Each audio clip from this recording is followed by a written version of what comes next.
Буквально спустя 3 дня разрабы SM27 выпустили новое обновление для беты. Это будет уже версия 4.0.4, и с постом о патче изменений я сейчас вас познакомлю. Привет всем! Версия 4.0.4 бета-версии Secret Manager 2027 уже доступна. Это крупнейшее обновление, посвященное исправлению ошибок, в первую очередь связанных с тактикой. В частности, были исправлены проблемы с заменами, дисквалификациями, позициями игроков и многим другим. Мы также сделали первый шаг к внедрению облачных сохранений и открыли дополнительные места для участия в бета-тестировании на Android и iOS. Это обновление должно устранить многие из наиболее распространенных ошибок, о которых сообщалось до сих пор. Но если вы обнаружите что-то еще, пожалуйста, сообщите нам об этом в канале SM27 Bug Reports. Проблемы, выделенные жирным шрифтом, были исправлены непосредственно благодаря отзывам сообщества. Добавлены анимации для карточек игроков при назначении им ролей, таких как капитан и исполнитель пенальти. Добавлены дополнительные уведомления о недоступности игроков. Теперь всплывающие сообщения более конкретно указывают причину, по которой игрок недоступен.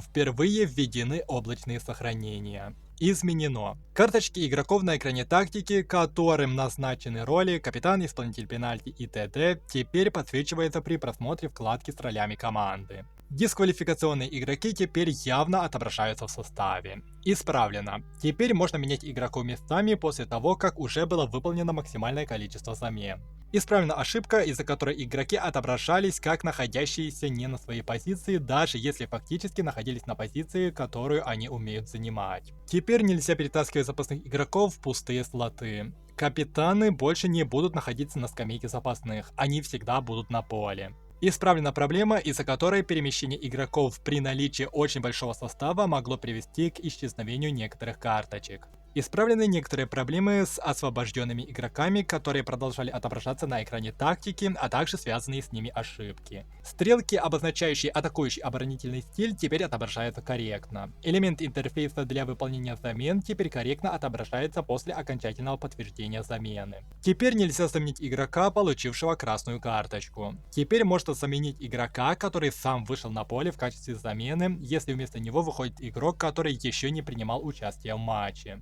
Это обновление появится не сразу у всех пользователей, особенно на iOS. Пожалуйста, наберитесь терпения и попробуйте проверить обновление позже, если оно пока недоступно для скачивания. Мы планируем внести дополнительные изменения в баланс Match Motion в следующем обновлении. Кроме того, мы предполагаем, что все еще могут существовать ситуации, при которых невозможно выполнить замену. Если вы столкнетесь с такой проблемой, пожалуйста, отправьте нам отчет и укажите как можно больше информации о том, что вы делали непосредственно перед возникновением ошибки.